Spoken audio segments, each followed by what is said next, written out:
सुप्रभात मित्रों, आपके अपने YouTube चैनल प्रकाश एजुकेशन हब पर आपका हार्दिक स्वागत। 5 दिसंबर 2023 को समसामयिक विषयों पर आधारित करंट अफेयर्स के इस महत्वपूर्ण सेशन के अंदर जानेंगे कौन से ऐसे इंपोर्टेंट क्वेश्चंस हैं और करेंगे उनका डिटेल में एनालिसिस। तो करें सेशन की शुरुआत। सेशन की शुरुआत करने से पहले जानते हैं आज कौन सा दिवस मनाया जा रहा है, क्यों अपने लिए इंपोर्टेंट है। बात हो रही है दिसंबर मंथ चल रहा है अभी और तारीख हो गई आज 5 और 5 दिसंबर का जो करंट अफेयर्स का सेशन है उसी को हम कर रहे हैं। तो चलिए 5 दिसंबर को कौन सा दिवस मनाया जा रहा है। तो 5 दिसंबर को विश्व मिट्टी दिवस मनाया जा रहा है, वर्ल्ड सोइल डे।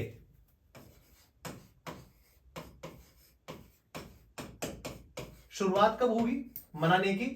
शुरुआत होती है इसकी 2013 से। 2013 से विश्व मिट्टी दिवस मनाने की शुरुआत होती है। होता क्या है, संयुक्त राष्ट्र महासभा की 68वीं सामान्य बैठक में इस प्रकार का निर्णय लिया गया कि हर साल 5 दिसंबर को विश्व मिट्टी दिवस मनाया जाएगा। मिट्टी दिवस क्यों मनाया जाता है कि जिस प्रकार से पर्यावरण के अंदर बहुत सारी चीजें हो रही हैं, जलवायु परिवर्तन हो रहा है, मिट्टी की जो गुणवत्ता है और उसकी जो सेहत है वो दिनों दिन खराब होती जा रही है और उसी के परिप्रेक्ष्य के अंदर विश्व मिट्टी दिवस मनाया जाने लगा। और उद्देश्य सिर्फ एक ही था कि धरती को स्वच्छ बनाए रखना है और जब धरती स्वच्छ होगी तो मिट्टी अपने आप में ही स्वच्छ हो जाएगी। तो चलिए सेशन की शुरुआत करते हैं, लेकिन सेशन की शुरुआत करें उससे पहले मैं आपको रिवाइज करवा दूं कि आज 5 दिसंबर है तो 1 से लेकर के 4 दिसंबर को कौन कौन से दिवस मनाए गए। 1 दिसंबर की बात करते हैं तो विश्व एड्स दिवस मनाया गया, जबकि 2 दिसंबर को राष्ट्रीय प्रदूषण दिवस मनाया गया, जबकि 3 दिसंबर को विश्व विकलांग दिवस, जबकि कल 4 दिसंबर को विश्व या कह सकते हैं भारतीय नौसेना दिवस मनाया गया। चलिए करते हैं सेशन की शुरुआत और जानते हैं आज के सेशन का पहला प्रश्न। राज्यसभा के सभापति जगदीप धनखड़ ने कितने सदस्यों के साथ में उपाध्यक्षों का पैनल का एक पुनर्गठन किया है और उसके अंदर आपसे संख्या पूछी जा रही है। पहले मैं प्रश्न को समझा दूं आपको कि जो राज्यसभा के जो सभापति होती हैं वो उपराष्ट्रपति होते हैं, अपने आप ही हो जाते हैं, या कह सकते हैं जो उपराष्ट्रपति होता है वो स्वतः ही क्या बन जाता है, राज्यसभा का सभापति बन जाता है। अब वहां पे क्या होता है कि अगर उपराष्ट्रपति, जिनको सभापति के नाम से जाना जाता है, और उपसभापति अगर किसी कार्य में व्यस्त हो और राज्यसभा की मीटिंगों का संचालन नहीं करते हो तो उनकी एवज के अंदर किस व्यक्ति को वहां पे चेयर पे बिठाया जाएगा। उसी के संदर्भ के अंदर 8 सदस्यों का एक पैनल तैयार किया गया है कि जब भी कभी इस प्रकार की अगर कोई स्थिति बनती है तो वहां पे उनको चेयर करने का मौका मिले। लेकिन बड़ी खूबसूरत बात यह है कि अगर भारत की आधी आबादी जो है महिलाओं से है तो जो अगर 8 सदस्य बनाएंगे तो पहले तो इसका आंसर हो जाएगा कितना, 8 सदस्यों का पैनल किया गया। 8 सदस्य अगर राज्यसभा के हैं उसके अंदर इन्होंने पहली बार 4 सदस्य महिलाओं को नामित किया है।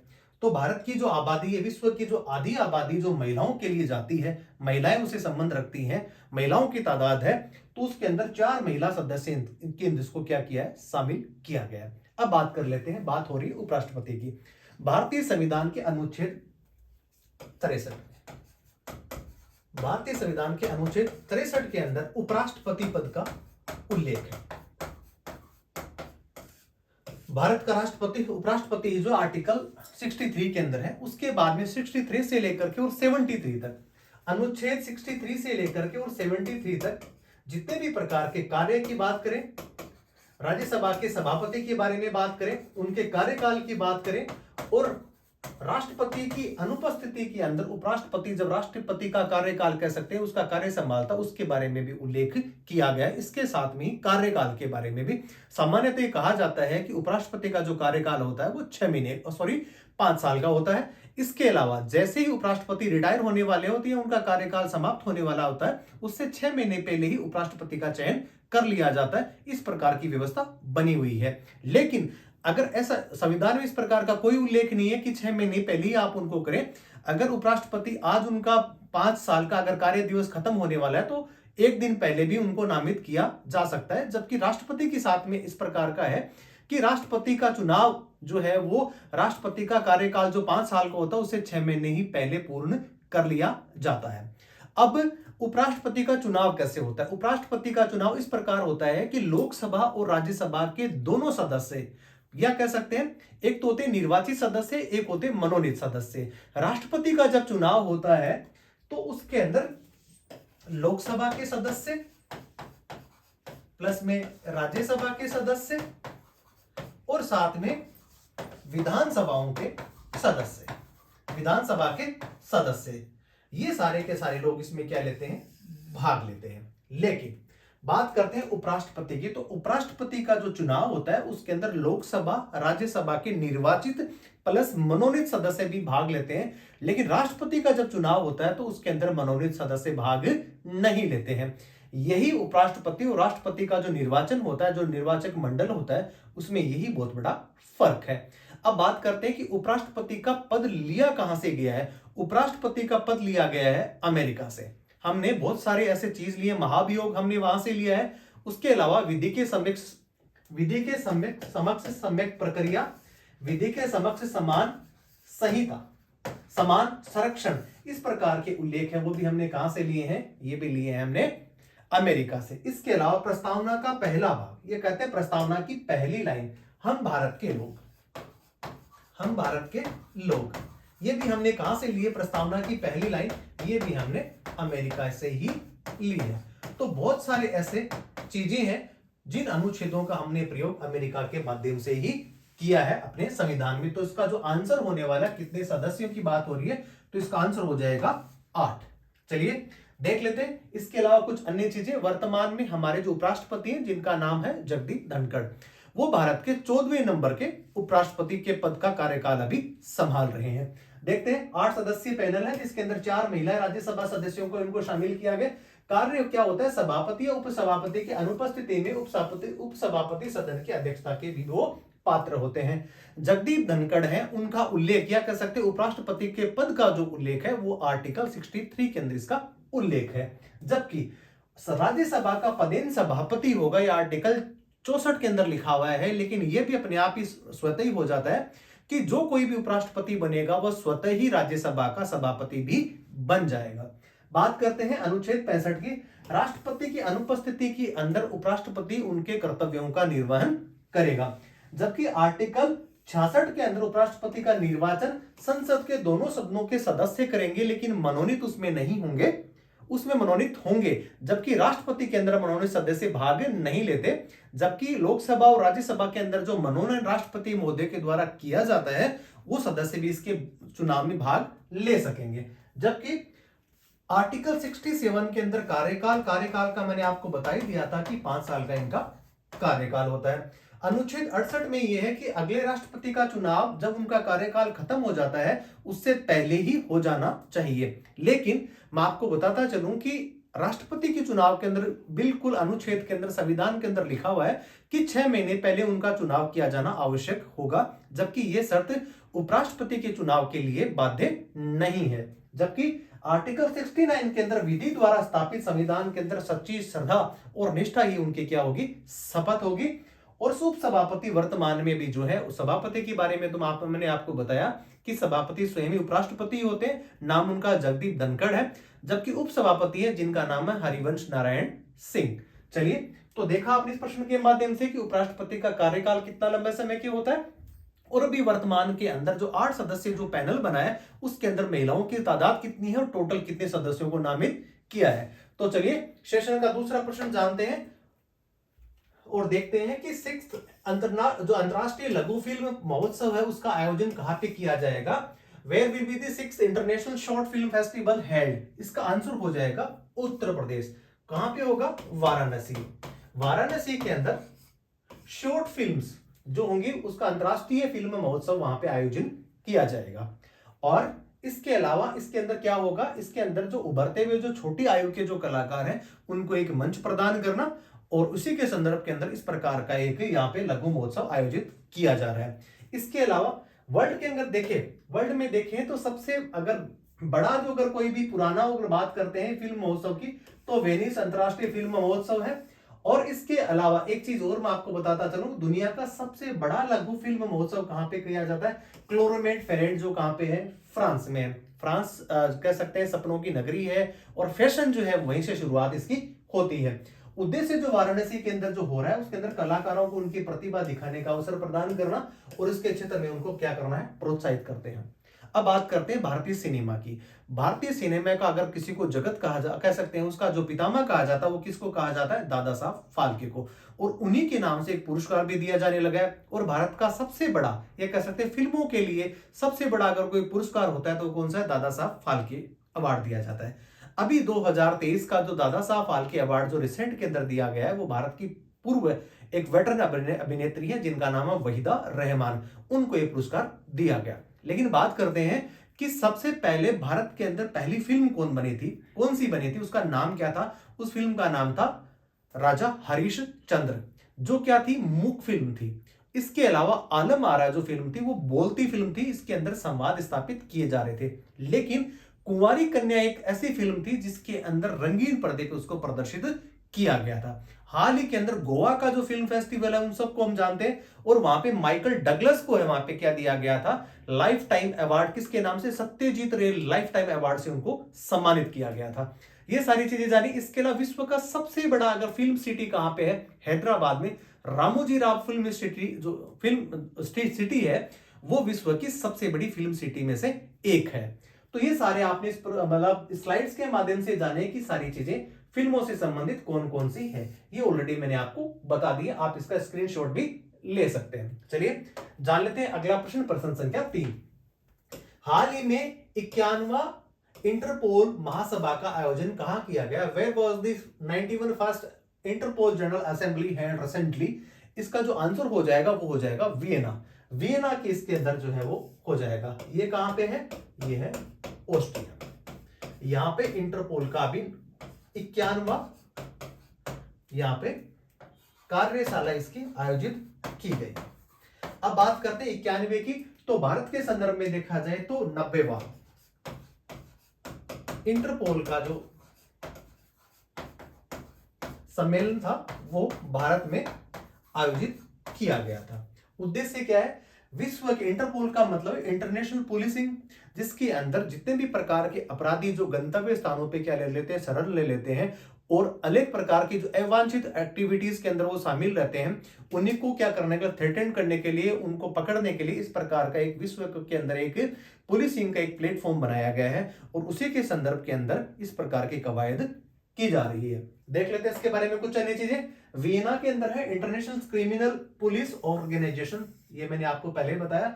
भारतीय जो प्रतिनिधि हैं उनका नाम है प्रवीण सूद, और वो अभी वर्तमान में सीबीआई के निदेशक हैं।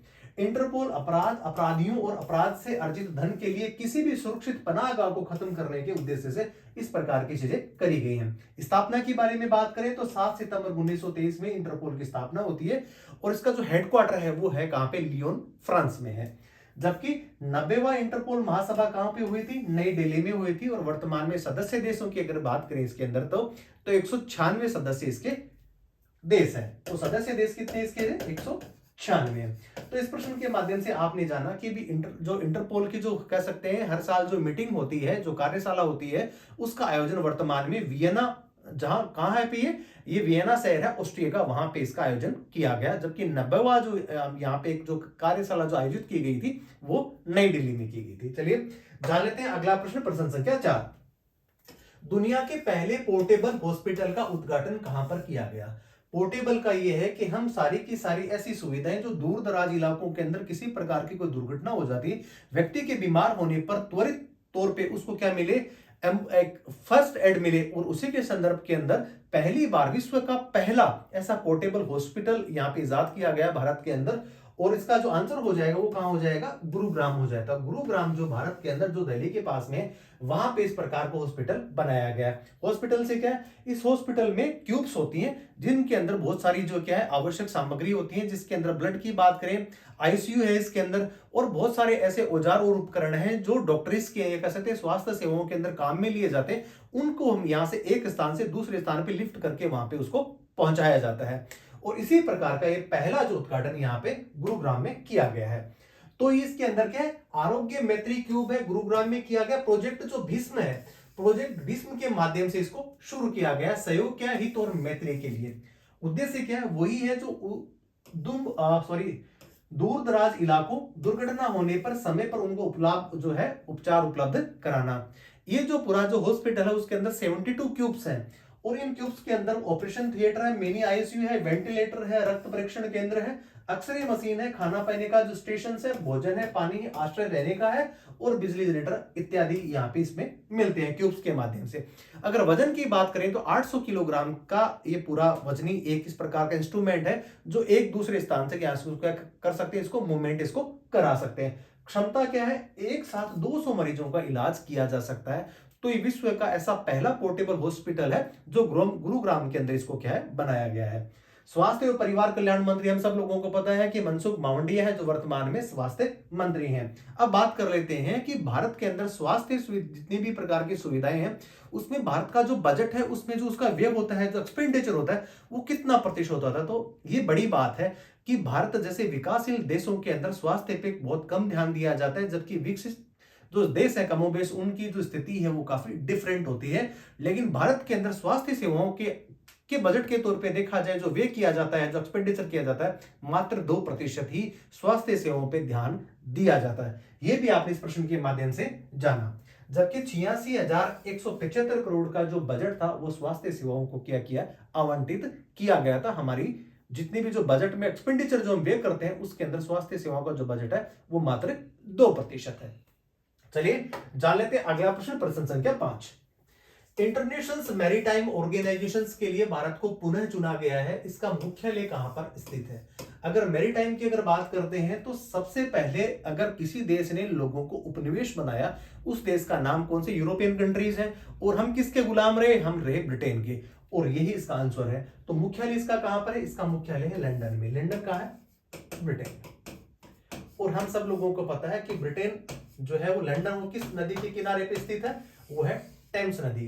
टेम्स नदी के किनारे पे ये स्थित है और भारत को उसका क्या है, इंटरनेशनल मैरीटाइम ऑर्गेनाइजेशन का पुनः इसको क्या बनाया गया, सदस्य बनाया गया है। इसके अंदर भी 3 कैटेगरीज होती हैं, ए बी सी, जिसके अंदर भारत की जो कैटेगरी है वो है बी के अंदर। कि कुछ तो ऐसे देश हैं जो चारों तरफ से समुद्र से घिरे हुए हैं, वहां पे किसी प्रकार को स्थल मार्ग नहीं है, तो उनको तो मैरीटाइम के साथ ही उनको क्या करना पड़ेगा, रहना पड़ेगा। लेकिन भारत के साथ में ऐसा है कि भारत एक प्रायद्वीपीय देश है, तो यहाँ पे स्थल और जल मार्ग दोनों से ही हम क्या कर सकते हैं, व्यापार कर सकते हैं। मैरीटाइम का मतलब यह है कि समुद्री जल मार्ग है उसके अंदर यातायात परिवहन को, जो भी माल ढुलाई जो होती है उसको और ज्यादा मजबूत बनाने के लिए, सुरक्षा तंत्र है उसको और ज्यादा विकसित करने के लिए इस प्रकार की कवायद की गई है। और उसी के संदर्भ के अंदर इंटरनेशनल मैरीटाइम ऑर्गेनाइजेशन के लिए भारत को पुनः तो चुना गया। इसका हेडक्वार्टर कहां पे, लंदन में है। चलिए देख लेते हैं इसके बारे में कुछ अन्य चीजें। मैरीटाइम इंटरनेशनल का जो हेडक्वार्टर है वो तो लंदन में है, जबकि 17 मार्च 1948 में इसका गठन किया गया था। कार्य वही है, अंतरराष्ट्रीय नौवहन शिपिंग की सुरक्षा के अंदर सुधार करने और जहाजों द्वारा होने वाले प्रदूषण को रोकने के लिए भी ये उत्तरदायी माना जाता है। वर्तमान में अगर सदस्य देशों की बात करें तो 175 देश इसके सदस्य हैं, जबकि 3 सदस्य ऐसे हैं जो वहां पे एसोसिएट सदस्य के तौर पे उनको जाना जाता है। भारत जो है वो स्थापना जब इसकी हुई थी उसके थोड़े दिनों के बाद ही इसमें क्या हो गया था, शामिल हो गया था 1959 में। कैटेगरी की बात करें तो इसके अंदर 3 कैटेगरी है, ए बी और सी। जैसा कि मैंने आपको पहले बताया भारत जो है इसके अंदर बी कैटेगरी के अंदर शामिल होने वाला है। लंदन टेम्स नदी के किनारे पे स्थित है। हाल ही में भारत ने पर्यटन के अगर डेस्टिनेशन के तौर पे देखा जाए तो लंदन के अंदर एक बहुत बड़ा समारोह हुआ था और वहां पे उस ट्रेवल मार्केट जो वर्ल्ड का जो ट्रेवल मार्केट था उसके अंदर अपनी भारत ने उपस्थिति दर्ज कराई थी। इसके अलावा अभी हाल ही के अंदर ब्रिटेन ने भारत को सुरक्षित जो देश है उनके अंदर उसको कह सकते हैं कि माना, कैटेगरी में माना गया। उसका कारण सिर्फ एक ही था कि आवर्जन जो नीति है उसके अंदर बहुत सारे ऐसे अवैध शरणार्थी हैं जिसके अंदर भारत के भी उसमें ज्यादा थे, लेकिन अभी भारत को सुरक्षित शहर माना है ब्रिटेन ने, ये भी आपने जाना। अभी बात करते हैं कि एफटीए फ्री ट्रेड एग्रीमेंट 2023 का जो महीना अभी जो वर्तमान में दिसंबर चल रहा है, ऐसी आशा व्यक्त करी जा रही है कि एफटीए है वो हम ब्रिटेन के साथ में कर लेंगे। इसके अलावा ब्रिटेन की सबसे बड़ी दिक्कत ये है या उनकी तरफ से ये अर्ज है कि हम जितनी जो ईवी व्हीकल्स जो बनाते हैं उसके अंदर भारत जो इंपोर्ट ड्यूटी है, जो आयात ड्यूटी है, उसको कम करें, उसके बाद ही हम एफटीए पे सिग्नेचर कर पाएंगे। ब्रिटेन के बारे में हम सब जानते हैं, ऋषि सुनक वहां के जो है भारतीय मूल के प्रधानमंत्री हैं, और ईयू का जो सदस्य पहले हुआ करता था ब्रिटेन, वो वहां से निकल गया, जिसको हम क्या कहते हैं, ब्रेग्जिट कहते हैं। और वर्तमान प्रधानमंत्री जो है वो वहां के ऋषि सुनक है। चलिए, इस प्रश्न के माध्यम से काफी आपने चीजें जानी। चलिए बात करते हैं प्रश्न संख्या 6 की। इकोनॉमिस्ट इंटेलिजेंस द्वारा जारी की गई world wide cost of living index 2023 के अनुसार सबसे महंगा शहर कौन सा है? आपसे पूछा जा रहा है which is the most expensive city according to the world wide cost of living index 2023 released by the Economist Intelligence. पूछा जा रहा है कि सबसे महंगा शहर विश्व के अंदर वर्तमान में कौन बना हुआ है। हम सब लोगों को पता है कि जो विकसित देश है, जो डेवलप्ड कंट्री है, उन्हीं के देश सबसे ज्यादा महंगे हो सकते हैं, और उसी के अंदर जो है पहला नाम आता है वो किसका आता है? सिंगापुर का आता है। सिंगापुर जो है वो विश्व का सबसे महंगा शहर है। लेकिन बात करते हैं लंदन, ज्यूरिख, इस प्रकार के ये जो देश हैं, टोक्यो है, इस प्रकार के देश हैं, ये भी अपने आप में महंगे शहर हैं। तो शीर्ष देशों की अगर कैटेगरी की बात करें तो ज्यूरिख है, और न्यूयॉर्क है, सिंगापुर है, और टोक्यो है, लंदन है, मुंबई का इसमें नाम नहीं आता कहीं पे भी। तो ये सारे के सारे महंगे शहर हैं। अगर महंगे शहरों की बात कर ली जाती है तो देखते हैं कि सस्ते शहर कौन सकते हैं। तो अगर शहरों की बात करी जाए तो दमिश्क, कराची, त्रिपोली, ये सारे विश्व के सबसे सस्ते शहरों की कैटेगरी के अंदर ये आते हैं। लेकिन दमिश्क और कराची और अगर त्रिपोली की बात करें तो वहां पे जितनी प्रकार की जो अराजकता हो सकती है, गृह युद्ध हो सकता है, अशांति हो सकती है, वो भी इन देशों में ही पाई जाती है। बात करते हैं कि स्वच्छ शहरों की बात करें तो स्कैंडिनेवियन जो कंट्रीज हैं, जिसके अंदर स्वीडन है, फिनलैंड है, आयरलैंड है, ब्रिटेन है, इस प्रकार नीदरलैंड है, इस प्रकार की कंट्री जो सबसे ज्यादा एचडीआई इंडेक्स की बात करें, चाहे पीसीआई की बात करें, पर कैपिटा इनकम की बात करें, स्वच्छता की बात करें, सारों के अंदर इनका जो इंडेक्स है वो सबसे उत्तम रहता है। जबकि चाड, विश्व का सबसे प्रदूषित शहर है वो कौन सा है? चाड है, अफ्रीकी राष्ट्र है। और अगर राजधानियों की बात करें, शहर की बात करें, तो भारत भी कहीं कमतर नजर नहीं आता है। भारत की राजधानी जो दिल्ली है वो भी सबसे प्रदूषित शहरों में से गिना जाता है। चलिए, आपने इस प्रश्न के माध्यम से जाना कि सिंगापुर विश्व का सबसे महंगा शहर है। लेकिन सिंगापुर के साथ में एक चीज और जुड़ी हुई है, वो मैं आपको बता दूं कि विश्व का सबसे मजबूत जो पासपोर्ट है वो किसके पास में? सिंगापुर में है। मजबूती का मतलब ये है कि आप वीजा के बिना, या कह सकते हैं वीजा ऑन अराइवल, आप किसी देश के अंदर, बहुत सारे ऐसे देश हैं जहां पे आप पासपोर्ट लेकर के जा सकते हैं, आपको वीजा लगाने की आवश्यकता नहीं पड़ती है। और वो किस लिए होता है कि आप किस देश का कितना मजबूत पासपोर्ट है। चलिए, ये भी आपने इस प्रश्न के माध्यम से जाना। देख लेते हैं, सिंगापुर है, ज्यूरिख है, जेनेवा है, और न्यूयॉर्क जैसे शहर है जो शीर्ष स्थान पे हैं महंगे शहरों की बात करें। जबकि सस्ते शहरों की बात करें तो दमिश्क है, तेहरान और त्रिपोली है, इस प्रकार के देश हैं जो सस्ते शहरों में भी जाने जाते हैं। चार सबसे प्रदूषित देश है, जबकि दुनिया का सबसे ताकतवर पासपोर्ट किसके पास में हो? सिंगापुर में। अब बात कर लेते हैं विश्व का सबसे पहला डिजिटल पासपोर्ट का है, वो है किसके पास में? फिनलैंड के पास में। जबकि गोल्ड वीजा लागू करने वाला जो देश है उसका नाम क्या है? नीदरलैंड। हालांकि उन्होंने इस स्कीम को क्या ले लिया? वापस ले लिया था कि हम अभी, हालांकि वो पर्यटकों को आकर्षित करने के, टूरिस्ट को आकर्षित करने के लिए वो क्या लेके आए थे? गोल्डन वीजा लेकर के आए थे। लेकिन उसके बाद में जो योजना थी वो क्या होगी? धीमी और ठंडी पड़ गई थी। जबकि दुनिया का पहला डिजिटल पासपोर्ट है वो कहां पे आया है? वो आया फिनलैंड में। सिंगापुर, अब बात कर लेते हैं कि सिंगापुर और इंडोनेशिया के बाद मलेशिया आसियान देशों का तीसरा सबसे बड़ा क्या व्यापारिक केंद्र है। जबकि सिंगापुर जो है वो भारत का जो आसियान जो कंट्री है उसके अंदर भारत के साथ में बड़ा रक्षा व्यापार भी करता है। इसके अलावा जितने भी प्रकार की जो आयात और निर्यात की जो चीजें हैं उनके साथ में भारत का व्यापार आसियान कंट्रीज के अंदर सबसे ज्यादा किसके साथ में है? वो है सिंगापुर के साथ में। सिंगापुर, इंडोनेशिया और मलेशिया जो तीनों ऐसे देश हैं जो शीर्ष स्थानों पे बने हुए, जहां पे भारत व्यापार उनसे सबसे ज्यादा करता है आसियान कंट्री के परिप्रेक्ष्य में। चलिए जान लेते हैं अगला प्रश्न, प्रश्न संख्या 7। In which state were 115 million years old shark fossils discovered in recently? हाल ही में किस राज्य में 115 मिलियन वर्ष पुराने शार्क जीवाश्म खोजे गए? इसका आंसर हो जाएगा जैसलमेर। जैसलमेर राजस्थान के में ही स्थित है, एक बड़ा, कह सकते हैं भारत का तीसरा सबसे बड़ा जिला क्षेत्रफल के हिसाब से। और राजस्थान का सबसे बड़ा जिला के बारे में बात करें तो यही जैसलमेर जिला है, जो राजस्थान का सबसे बड़ा क्षेत्रफल वाला जिला जाना जाता है। इसकी जो सीमा है वो अंतरराष्ट्रीय सीमा पाकिस्तान के साथ में भी लगी है। इसके अलावा अभी वर्तमान में जो सवाल आपसे पूछा जा रहा है कि जो जीवाश्म जो शार्क के मिले वो भी यहीं पे मिले हैं।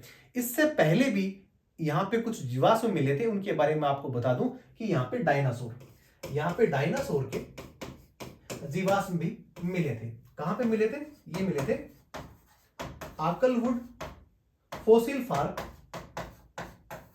में, आपको यहाँ पे मिले थे। ये कहां पे है? ये डेजर्ट नेशनल पार्क DNP, जो बाड़मेर और जैसलमेर में स्थित है,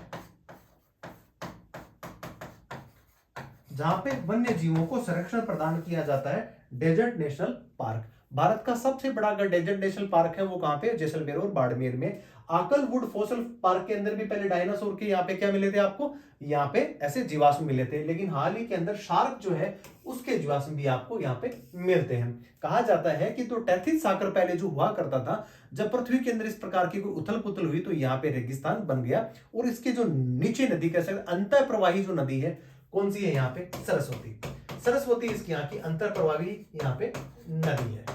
और जैसलमेर का फोर्ट अपने आप में उम्दा सोनार के किला, या कह सकते हैं उसको पीले पत्थरों से बना हुआ एक दुर्ग है। और सबसे ज्यादा अगर राजस्थान में पर्यटक अगर विजिट करते हैं और सर्दियों के दौरान करते हैं तो जैसलमेर उन महत्वपूर्ण पर्यटन स्थलों में से एक है। चलिए देख लेते हैं इसके बारे में कुछ अन्य चीजें। राजस्थान डेजर्ट नेशनल पार्क है। इससे पहले आकलवुड फॉसिल पार्क जैसलमेर में भी यहाँ पे 200 मिलियन वर्ष पुराने यहाँ पे डायनासोर के अवशेष भी मिले थे।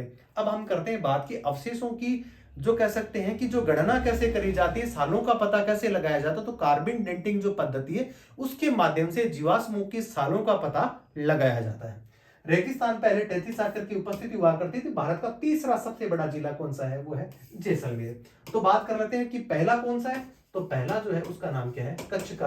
कच्छकारण जो जिला है वो गुजरात के अंदर स्थित है, और भारत का सबसे बड़ा क्षेत्रफल की दृष्टि से बड़ा सबसे जो जिला है उस जिले का नाम कौन सा है? कच्छ है। चलिए जानते हैं अगला प्रश्न संख्या 8। Where has this 82nd Indian road congress started recently? हाल ही में 82वीं जो भारतीय सड़क कांग्रेस का जो सम्मेलन है वो कहां पे आयोजित किया गया? आंसर इसका हो जाएगा गांधीनगर कहां पे है? गुजरात में है। तो यहाँ पे 82वां इस प्रकार का सम्मेलन आयोजन किया गया था। तो इसका मतलब अगर 82वां अगर हो रहा है, हर साल हो रहा है, तो इसका मतलब ये अंग्रेजों के समय से ही यहाँ पे चला आ रहा था। अभी वर्तमान के अंदर बात करते हैं तो 1988 के अंदर NHAI की स्थापना हो गई है। NHAI का संबंध हम जान सकते हैं, हम सबको पता है, ट्रांसपोर्ट और कह सकते हैं कि परिवहन जो गलियारा है उसको और ज्यादा विकसित करने के लिए सबसे बड़ा योगदान किसका है? वो NHAI का। वर्तमान में जो NHAI के जो कह सकते हैं मिनिस्टर है उनका नाम क्या है? नितिन गडकरी है। देख लेते हैं इसके बारे में कुछ अन्य चीजें। NHAI का गठन 1988 में हुआ, जबकि इसकी शुरुआत जो है वो कब होती है? 1934 में होती है, और गांधीनगर के अंदर इस प्रकार का ये कार्यशाला आयोजित की गई। भारत के अंदर देखा जाए, भारत का विश्व के अंदर ऐसा कौन सा स्थान है कि सड़कों का जो जाल है विश्व के अंदर जो फैला हुआ है अलग अलग देशों के अंदर, सबसे बड़ा अगर सड़कों का जाल है वो कहां पे? USA के अंदर है, जबकि सेकंड स्थान पे कौन है? वो भारत में है।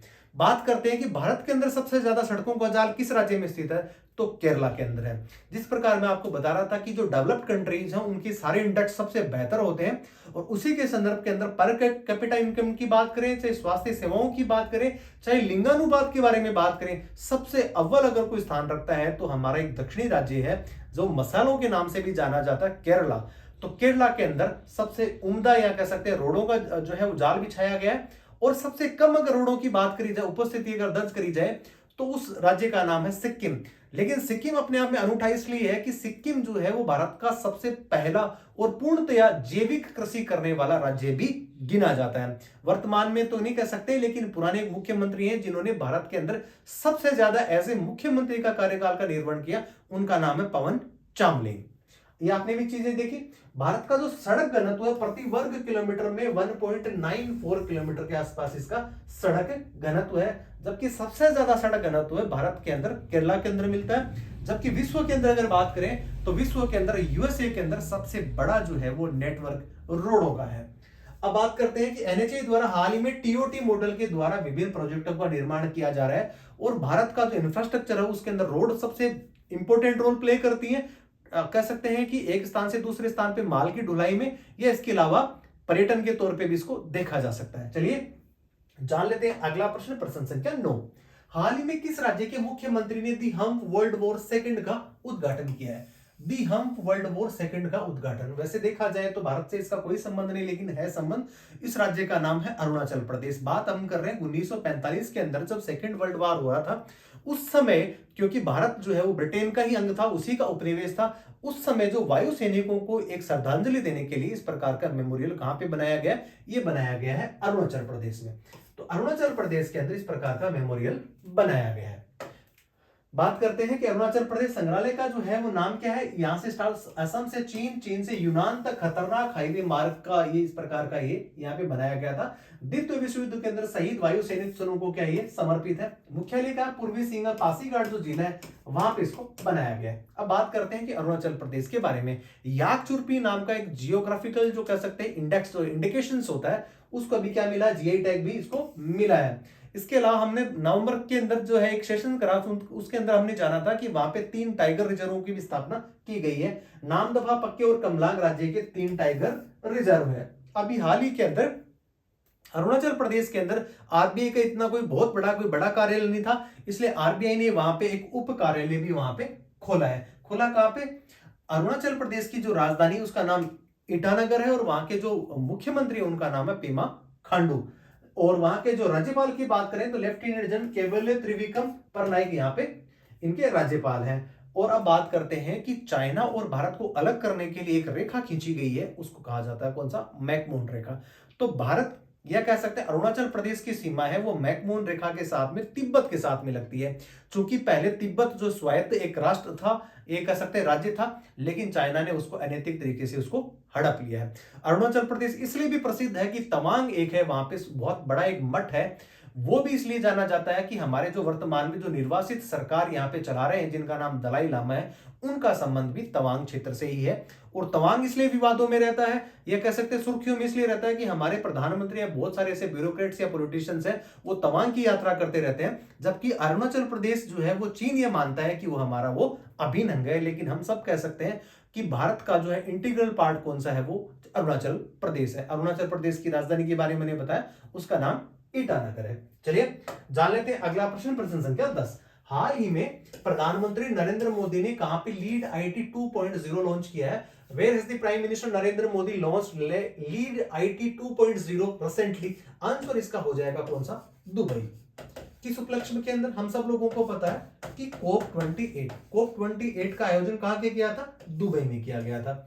COP28 का मतलब वही है कि जलवायु परिवर्तन से संबंधित जिस प्रकार के शिखर सम्मेलन करे जाते हैं, और उसी की कड़ी के अंदर COP28 का आयोजन है वो कहां पे किया जा रहा है? यूएई की जो राजधानी है वो किया जा रहा है दुबई के अंदर। अगर बात करते हैं जलवायु प्रदूषण से संबंधित या जलवायु के जो वैश्विक सम्मेलन हुए उसके अंदर कौन कौन से ऐसे सम्मेलन है? तो रियो डी जेनेरियो 1992 के अंदर भी एक सम्मेलन वहां पे किया गया था। और अब बात करते हैं कि इसका लीड 2.0 का लॉन्च कहां पे किया गया? तो इसका आंसर हो जाएगा कहां पे? दुबई हो जाएगा। चलिए देख लेते हैं इसके बारे में कुछ अन्य चीजें। इसके अंदर जो है भारत और स्वीडन दोनों की एक ऐसी पहल है जिसके अंदर इस प्रकार का आयोजन किया गया है। इसके अंदर क्या है? उद्योग परिवर्तन के लिए नेतृत्व समूह लीड आईटी 2.0 का यहाँ पे किया गया, समावेश किया गया है। इसकी शुरुआत तो 2019 में जब यूएन के अंदर जो क्लाइमेट चेंज जब हो रहा था उस समय भारत और स्वीडन ने इस प्रकार का एक पहले से मसौदा तैयार कर लिया था। सार्वजनिक क्षेत्र और निजी क्षेत्र में दोनों साथ में लाती हैं और डिसीजन मेकर्स के अंदर भी सहयोग बढ़ाने का करने का काम ये करती हैं। उद्देश्य इसका जो क्या है वो है अनिवार्य रूप से भारी उद्योगों से शुद्ध जीरो एमिशंस के लिए इंडस्ट्री ट्रांजिशंस में तेजी लाना। और कोप 31 का अब बात करते हैं कि प्रश्न यहीं से बनता है कि कोप 33 का आयोजन कहां पे होने वाला है?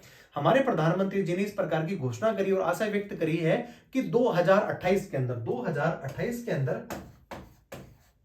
हम लोग भी कोप 33 का आयोजन करेंगे। अब 2028 चल रहा है लेकिन कोप 33 के नाम से क्यों जाना जाता है? क्योंकि कोप की जो शुरुआत होती है वो कब होती है? 1995 से। तो 5 ही जुड़ गए और 28 ही जुड़ गए तो टोटल कितने हो गए? 33 का फिगर आ गया।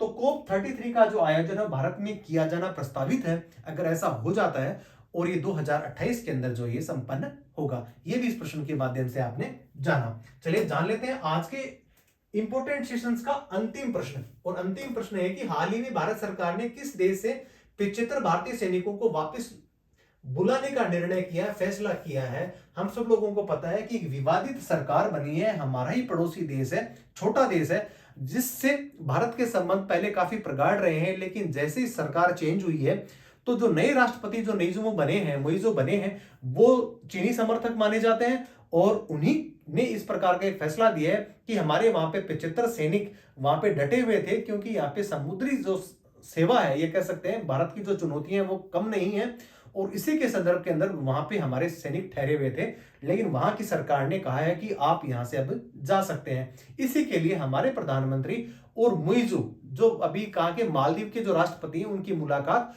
कोप 28 के सम्मेलन के दौरान ही हुई, और भारत ने अपनी चिंताएं वहां पे क्या करी, जाहिर करी। लेकिन साथ में भारतीय प्रधानमंत्री जी ने इस प्रकार का निर्णय भी लिया है कि अगर आपको ठीक नहीं लग रहा है तो हम 75 सैनिकों को अपने स्वदेश वापसी करा देंगे। तो यह प्रश्न आपसे यहां से पूछा जा रहा है। अब बात कर लेते हैं कि इससे पहले दोहा कतर में भी इस प्रकार की चीजें हुई हैं, मामला थोड़ा अलग था, लेकिन दोहा कतर के अंदर भी 8 ऐसे नौसेना के पूर्व सैनिक थे जिनको मौत की सजा सुनाई गई थी। हुआ यूं कि वो जो पूर्व सैनिक थे वो किसी कंपनी में काम कर रहे थे, और वहां की यह कह सकते जासूसी जो एजेंसी है उन्होंने एक आरोप लगाया कि ये सारे जो लोग हैं जो पूर्व सैनिक है हमारी जासूसी कर रहे थे, और उसी के तत्वावधान के अंदर उनको फांसी की सजा सुनाई। यद्यपि भारत सरकार इसको एक उचित प्लेटफॉर्म पे लेकर के और उनके साथ में बातचीत करने का प्रयास कर रही है। यह प्रश्न किस माध्यम से जाना। अब देखते हैं राष्ट्रपति जो मोहम्मद मुइजू है तथा भारतीय प्रधानमंत्री की मुलाकात कोप 28 में हो रही है, और वहीं पे हमारे प्रधानमंत्री जी ने निर्णय लिया कि हम जो 75 सैनिक है उनको वापस बुलाने का निर्णय ले रहे हैं। अब लंबू द्वीप जो 2013 से भारतीय सैनिकों की वहां पे मौजूदगी रही, लंबू द्वीप छोटा सा द्वीप है, और भारत की सुरक्षा के लिहाज से देखा जाए कि किसी प्रकार का कोई अगर कह सकते हैं बाह्य कोई गतिरोध नहीं हो, और समुद्री लुटेरे या भारत की जो चौकसी है उसके अंदर ये प्रमुख योगदान रखते थे भारत के 75 सैनिक। लेकिन बहरहाल भारतीय सैनिकों को वहां से वापस आना पड़ेगा। बात कर लेते हैं कि भारत से दूरी कितनी है, तो लक्षद्वीप से 700 किलोमीटर दूरी पर स्थित है कौन सा, मालदीव, जबकि मुख्य भाग से कितना है, 1200 किलोमीटर की दूरी पर स्थित है मालदीव। मोहम्मद मुइजू और चीन और पाकिस्तान की महत्वाकांक्षी जो योजना BRI उसका ये भी सदस्य देश है, और इनको चीनी समर्थक देश भी माना जाता है। अब मैंने आपको जो इंटरेस्टिंग फैक्ट बताया था कि कतर की अदालत ने अगस्त 2022 के अंदर भारतीय नौसेना के जो पूर्व जो 8 सैनिक थे उनको मौत की सजा सुनाई थी। ये भी है। इसके अलावा कतर सेना की जुड़ी कंपनी अल दहरा ग्लोबल टेक्नोलॉजी में ये लोग क्या कर रहे थे, काम कर रहे थे। तो आज आपने 5 दिसंबर 2023 को समसामयिक विषय पे आधारित करंट अफेयर्स के इंपॉर्टेंट क्वेश्चंस को जाना, और मेरे साथ में आपने डिटेल्स में उसका क्या किया, एनालिसिस किया। तो बने रहिए प्रकाश एजुकेशन हब के साथ में। जय हिंद, जय भारत।